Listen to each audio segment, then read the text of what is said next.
Hello दोस्तों, आज अपन math में स्टार्ट करेंगे नंबर सिस्टम। दोस्तों, नंबर सिस्टम से हर एक एग्जाम में क्वेश्चन आते रहते हैं, तो आपका आज के बाद कभी रॉन्ग क्वेश्चन नहीं होगा इसका नंबर सिस्टम से संबंधित। चलो अपन स्टार्ट करते हैं नंबर सिस्टम। इसमें अपन सबसे पहले देखते हैं दोस्तों, फर्स्ट पॉइंट लेते हैं upon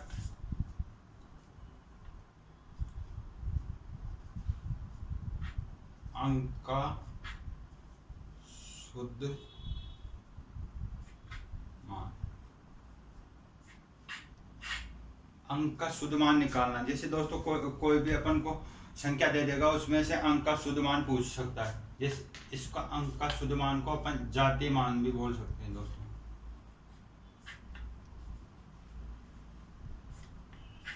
base value of digit होता है दोस्तों ये अंक का शुद्ध मान।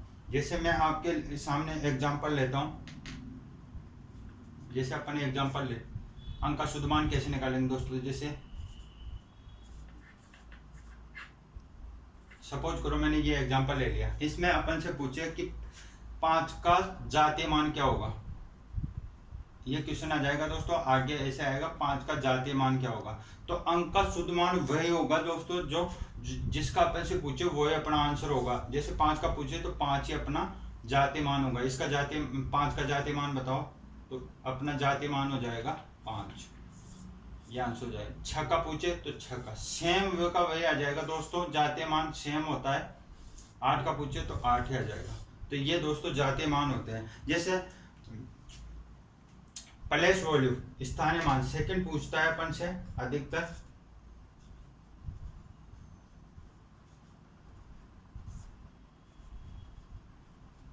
प्लेस वैल्यू स्थानीय मान, स्थानीय मान जैसे दोस्तों इसी में ये एग्जांपल ले लेते हैं अपन 25, 6, 7, 8। किसी भी संख्या का अपन से स्थानीय मान पूछे दोस्तों, जैसे 5 का स्थानीय मान पूछे तो अपन को स्थानीय मान में कुछ नहीं करना।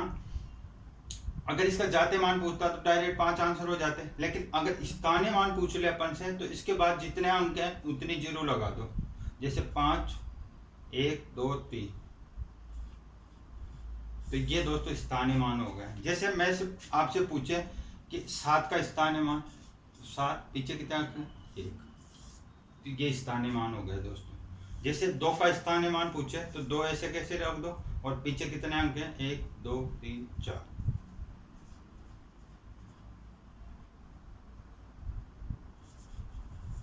ये स्थानीय मान हो गया दोस्तों। तो जातीय मान और स्थानीय मान में दोस्तों कभी भी कंफ्यूज मत होना। जातीय मान तो सेम जिसका पूछे वही आंसर हो जाएगा अपना डायरेक्ट। और स्थानीय मान पूछे दोस्तों तो स्थानीय मान में जिसका भी पूछे उसके बाद जितने अंक है उतनी जीरो लगा दो, वह स्थानीय मान हो जाएगा अपना। अब अपन देखते हैं दोस्तों प्राकृत संख्या। संख्याएं कौन कौन सी होती है? प्राकृत संख्या, पूर्ण संख्या, पूर्णांक संख्या। सबसे पहले लेते हैं अपन दोस्तों प्राकृत संख्या, नेचुरल नंबर।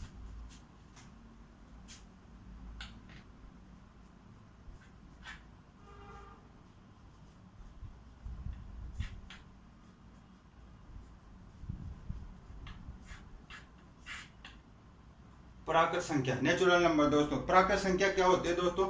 जिन संख्याओं से गिनती की क्रिया की जाती है वही प्राकृत संख्या हो जाती है दोस्तों। इसमें क्या होता है दोस्तों, प्राकृत संख्या में जीरो शामिल नहीं होता।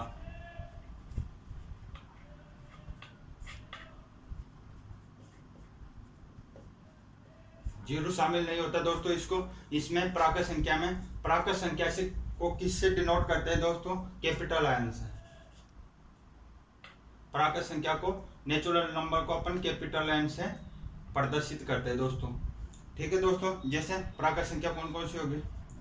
1 से स्टार्ट कर दो आप। 1, 2, 3, 4, 5, 6, 7, 8, 9 अनंत दोस्तों। प्राकृत संख्या स्टार्ट हो गई 1, 2, 3, 4, 5, 6, 7, 8, 9 अनंत तक जाएगी। यही प्राकृत संख्या होती है दोस्तों। इसमें जीरो शामिल नहीं होता। इसको एन से डिनोट करते हैं और 1 से स्टार्ट होते हैं अनंत तक। ठीक है दोस्तों। अब देखते हैं अपन पूर्ण संख्या, वोल नंबर।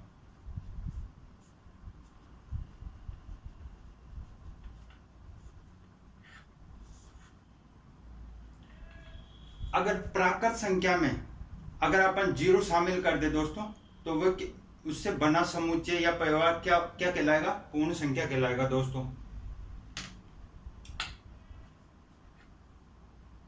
एक सेकेंड, पूर्ण संख्या कहलाएगा दोस्तों। जैसे मैं इसको सबसे पहले इसमें जीरो शामिल कर देंगे अपन, प्राकृत संख्या में जीरो शामिल कर देंगे तो वो क्या कहलाएगा दोस्तों?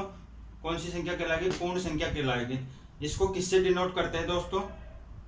इसको W से डिनोट करते हैं दोस्तों, W से प्रदर्शित करते हैं इसको।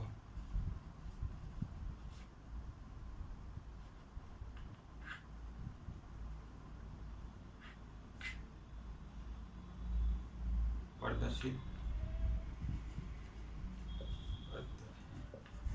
जैसे जैसे मैं यहाँ पे लिखूं, पूर्ण संख्या लिखूं तो जीरो से स्टार्ट करेंगे दोस्तों इसको। 0 1 2 3 4 5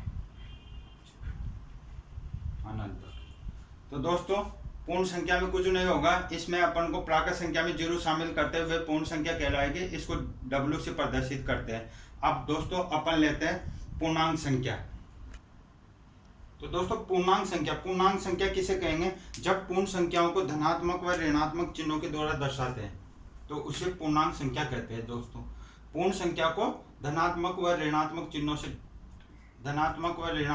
से डिनोट करते हैं, उसे पूर्णांक संख्या कहते हैं दोस्तों। इसको किससे प्रदर्शित करते हैं दोस्तों?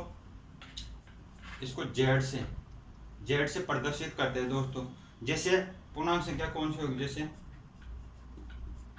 -4 से +4 तक ले लो आप। -4 -3 -2 -1 अब 0। अब पॉजिटिव आ जाएगी, प्लस में आ जाएगी 1 2 3 4। दोस्तों ये पूर्णांक संख्या हो गई। जिन पूर्ण संख्याओं को अपन धनात्मक व ऋणात्मक चिन्हों से डिनोट करते हैं वही पूर्णांक संख्या कहलाती है दोस्तों, और इसको Z से प्रदर्शित करते हैं। ठीक है दोस्तों। अब अपन लेते हैं भाज्य संख्या। भाज्य संख्या किसे कहते हैं? भाज्य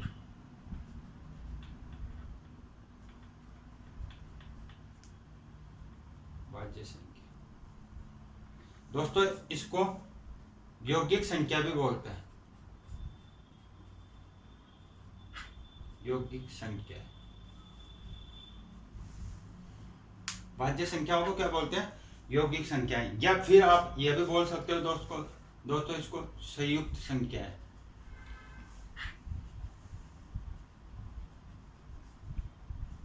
संयुक्त संख्याएं भी भाज्य संख्या ही होगी दोस्तों। यौगिक संख्या आ सकता है अपने पास, भाज्य संख्या आ सकता है, ये सब भाज्य संख्या के अन्य नाम है। यौगिक संख्या है, संयुक्त संख्या है। ठीक है दोस्तों। भाज्य संख्या किसे कहेंगे दोस्तों? वे प्राकृत संख्या जिसमें एक और स्वयं के अलावा किसी अन्य संख्या का भाग चले जाए उसे अपन भाज्य संख्या कहते हैं। जैसे एग्जांपल लेते हैं अपन, जैसे 2, 1 के अलावा भाग जा रहा है 2 का भी। 2 हो गया, 4 हो गया, 8 हो गया, 6 हो गया, 12 हो गए, 14 हो गए, 15 हो गए। तो दोस्तों ये क्या कहलाएगी? भाज्य संख्याएं या संयुक्त संख्याएं कहलाती है, जिसमें एक और स्वयं के अलावा अन्य संख्या का भाग चला जाए उसे अपन भाज्य संख्याएं कहते हैं दोस्तों। सॉरी 2 नहीं आएगा। जिसमें एक व स्वयं के अलावा अन्य किसी संख्या का भाग चल जाए दोस्तों, उसको अपन क्या कहेंगे? भाज्य संख्याएं कहेंगे। अब अपन लेते हैं अगला अभाज्य संख्याएं। तो दोस्तों अपन लेंगे अब अभाज्य संख्या। अभाज्य संख्या किसे कहेंगे दोस्तों? वह प्राकृत संख्या है जो केवल स्वयं से और उसके अलावा एक से भाज्य हो, उसे अभाज्य संख्या कहते हैं दोस्तों। विभाजित हो, वह प्राकृत संख्या जो स्वयं से या एक से विभाजित हो उसे क्या कहेंगे दोस्तों? अभाज्य संख्या कहेंगे।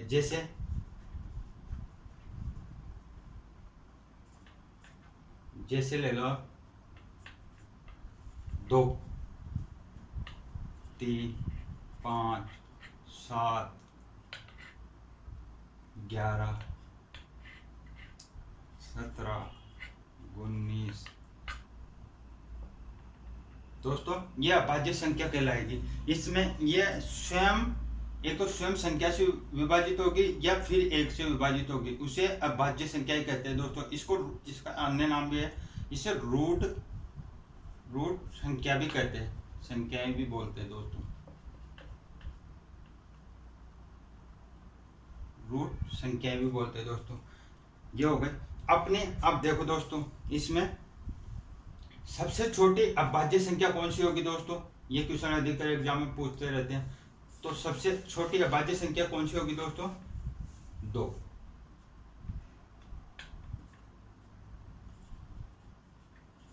सबसे छोटी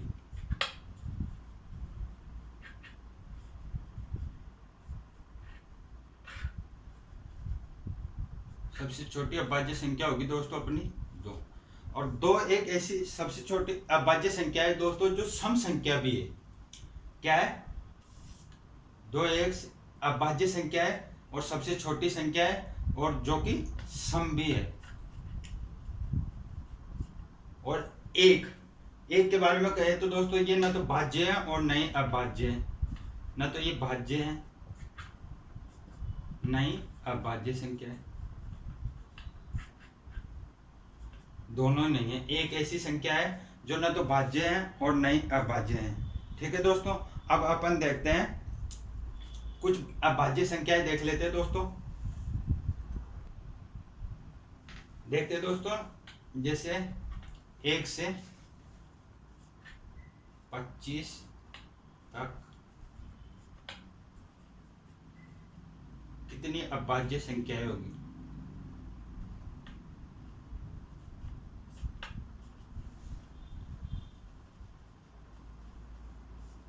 1 से 25 तक कितनी अभाज्य संख्या होगी दोस्तों, तो 9 होगी। जैसे आपसे पूछ ले कि 1 से 50 तक कितनी अभाज्य संख्या होगी, तो दोस्तों 15 होगी। जैसे आपसे पूछ ले 1 से 75 तक कितनी होगी, तो दोस्तों 21 होगी। आपसे पूछ ले 1 से 100 तक, तो दोस्तों 25 होगी। आपसे पूछ ले 1 से 125 तक,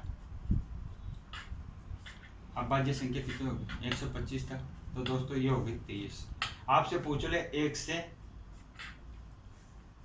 150 तक कितनी अभाज्य संख्या होगी, तो दोस्तों ये होगी 35। आपसे पूछ ले 1 से 175 तक पूछ ले, तो दोस्तों ये होगी 40। आपसे पूछ ले 1 से 200 तक अभाज्य संख्या कितनी होगी, तो दोस्तों ये होगी 46। तो दोस्तों ये मैंने कुछ अभाज्य संख्या बताई है। 1 से 25 तक 9 होती है, 150 तक 15, 1 से 75 तक 21, 1 से 100 तक 25, और 1 से 125 तक 30, और 1 से 150 तक 35, और 1 से 175 तक 40, 1 से 200 तक 46। तो दोस्तों ये अभाज्य संख्या आप याद कर लेना। ये जो भी क्वेश्चन आएगा अभाज्य संख्याओं से संबंधित, तो आपकी उसमें बहुत ज़्यादा हेल्प हो जाएगी। तो इनको एक बार अच्छे से याद कर लेना। अब अपन लेते हैं परमेय संख्याएं। परमेय संख्या दोस्तों, परमेय संख्या क्या होती है, एक पूर्णांक को दूसरे पूर्णांक से भाग देने पर जो लघुत्तम प्राप्त होता है उसे परमेय संख्या कहते हैं। जीरो को छोड़कर, जीरो का भाग नहीं दे सकते, अर्थात जिससे p/q के रूप में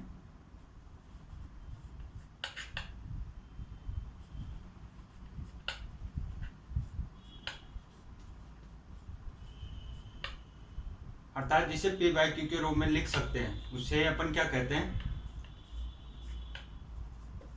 परमेय संख्या कहते हैं दोस्तों। इसमें q नॉट इक्वल टू 0 आएगा। इसमें q नॉट इक्वल टू 0 का मतलब है दोस्तों, इसमें हर कभी भी 0 नहीं होगा परमेय संख्या में। जैसे p कोई भी पूर्णांक संख्या हो सकती है दोस्तों, इसमें कोई भी पूर्णांक संख्या ले सकते हैं अपन, बट q में क्या करेंगे दोस्तों, हर में 0 नहीं ले सकते अपन, 0 नहीं लेंगे दोस्तों। हर में p कोई भी पूर्णांक हो सकता है बट q नहीं हो सकता, और इसको अंश अपॉन हर मतलब हर को अपन कभी भी जीरो नहीं लेंगे दोस्तों, और हंस हंस जीरो ले सकते हैं अपन, बट हर को नहीं लेंगे। यही परमेय संख्या होती है दोस्तों। परमेय संख्या को अपन किससे प्रदर्शित दर्शाते हैं दोस्तों, डिनोट करते हैं, तो इसको क्यू से प्रदर्शित करते हैं दोस्तों, क्यू से डिनोट करते हैं। जैसे परमेय संख्या कौन कौन सी होगी, जैसे जैसे देखते हैं अपन, एक हो गए सभी प्राकृत संख्याएं, प्राकृत संख्या हो गए, पूर्ण संख्या हो गए, पूर्णांक संख्या हो गए, सब परमेय संख्या होगी दोस्तों। तो 1 2 3, जैसे मैं यहाँ ले लूँ 2/5, 6/8, और ले लो आप 1/। तो दोस्तों ये परमेय संख्या हो जाएगी। अब इसमें लेते हैं अपन, परमेय संख्या में भी दो संख्या होती है, धनात्मक परमेय संख्या, ऋणात्मक परमेय संख्या। कौन सी होगी, तो धनात्मक परमेय संख्या देखते हैं अपन सबसे पहले।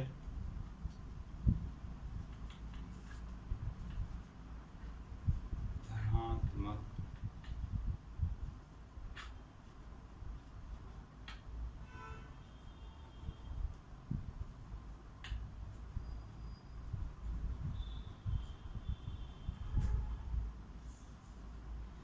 धनात्मक परमेय संख्या, धनात्मक परमेय संख्या उसे कहेंगे जो दोस्तों जिसमें p/q में, धनात्मक परमेय संख्या उसे कहेंगे दोस्तों जिसमें या तो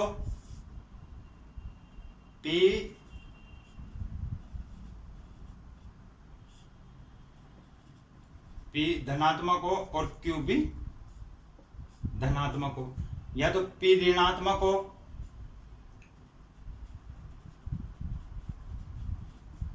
या q ऋणात्मक, दोनों ऋणात्मक हो।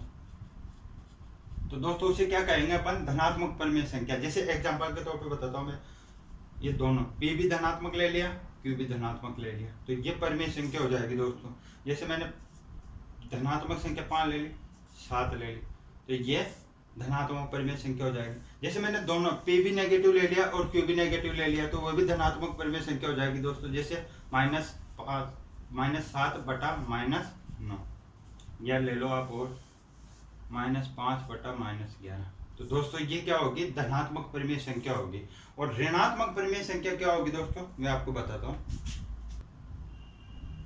ऋणात्मक परमेय संख्या वे संख्या जिसमें p/q में एक तो धनात्मक हो और एक ऋणात्मक हो, तो उसे उस पूर्णांक को क्या कहेंगे हम, ऋणात्मक परमेय संख्या कहेंगे दोस्तों, जिसमें एक धनात्मक हो एक ऋणात्मक हो। जैसे जैसे एग्जांपल से देखते हैं अपन, जैसे मैं ले लूँ -2/5, तो ये ऋणात्मक परमेय संख्या हो जाएगी दोस्तों। जैसे मैं ले 3/-5, ये ऋणात्मक परमेय संख्या हो गई दोस्तों।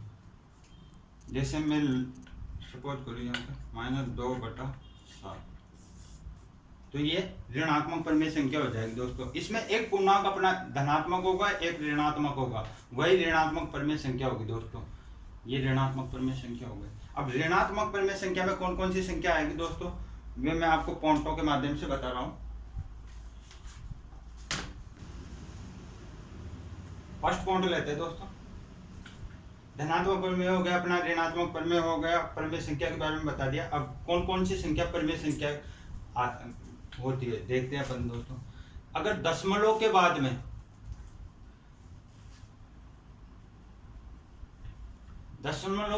में संख्या को गिन सकते हैं ना अपन, तो वह परमेय संख्या कहलाएगी। जैसे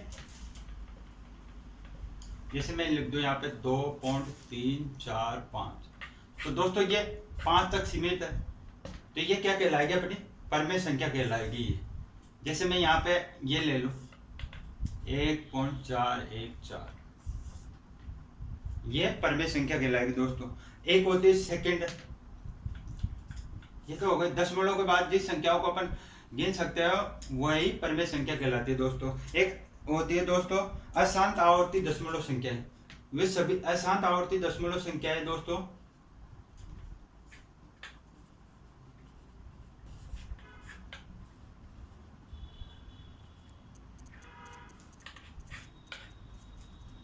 सभी अशांत आवर्ती दशमलव संख्या क्या होती है दोस्तों, परमेय संख्या होती है। जैसे मैं ले लूँ आपके सामने 0.5 5 7 5 7 5 7 5 7 अनंत तक। तो दोस्तों अशांत आवर्ती दशमलव, इसमें दो बार पुनरावृत्ति हो रही है, सेम संख्या आ रही है 57 57 57 57। तो ये संख्या, इस टाइप की संख्या क्या होगी दोस्तों? परिमेय संख्या होगी। जैसे एग्जांपल और लेते हैं अपन,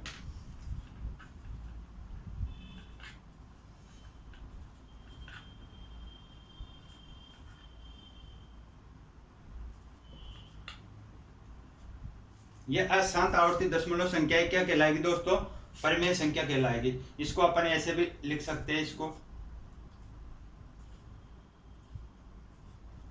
बाहर से डिनोट करते हैं। आपको भिन्न चैप्टर पढ़ाऊंगा, उसमें समझाऊंगा मैं ये कैसे लिखते हैं। इसको अपन ऐसे भी लिख सकते हैं, यह अशांत आवर्ती दशमलव परिमेय संख्या हो गई दोस्तों अपने। और शून्य, शून्य एक क्या होती है दोस्तों? एक अपरिमेय संख्या होती है शून्य। शून्य एक क्या होती है दोस्तों? सॉरी, परिमेय संख्या होती है। शून्य एक परिमेय संख्या है। ठीक है दोस्तों, अब अपन फोर्थ लेते हैं। कोई भी भिन्न हो दोस्तों, प्रत्येक भिन्न परिमेय संख्या होती है।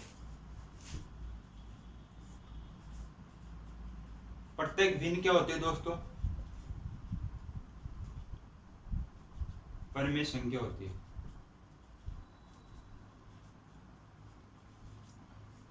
प्रत्येक भिन्न क्या होती है दोस्तों? परिमेय संख्या होती है। पूर्ण वर्ग संख्या परिमेय संख्या होती है। जैसे दोस्तों मैं यहाँ पे ले लूँ आपके सामने, एक सेकंड में मिटा दूं।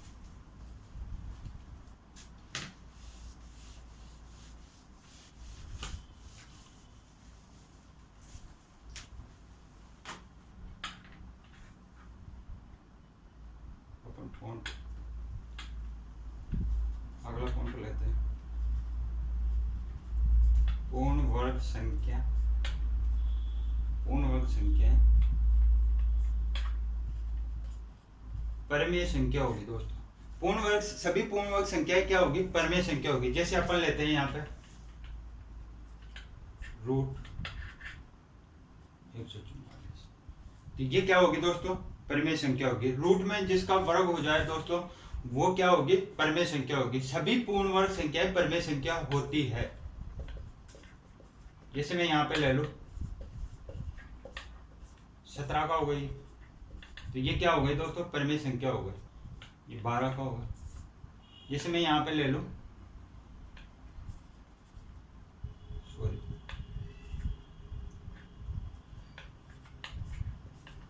तो ये क्या हो गई दोस्तों? परिमेय संख्या हो गई। 324 हो गई। जैसे आप ले लो यहाँ पे 425 ले सकते हो। सभी पूर्ण वर्ग संख्याएं क्या होगी दोस्तों? परिमेय संख्या होगी। और ये मेन पॉइंट है दोस्तों, सभी, एक तो प्राकृत संख्या,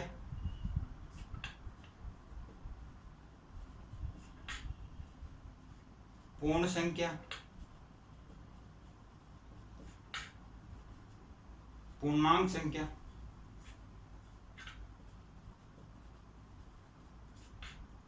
सभी प्राकृत संख्या, पूर्ण संख्या, पूर्णांक संख्या, सभी क्या होगी दोस्तों?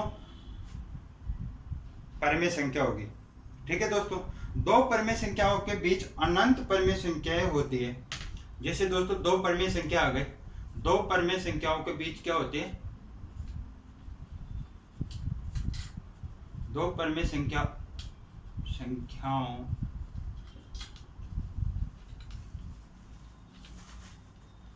दो परिमेय संख्याओं के बीच अनंत परिमेय संख्या होती है दोस्तों।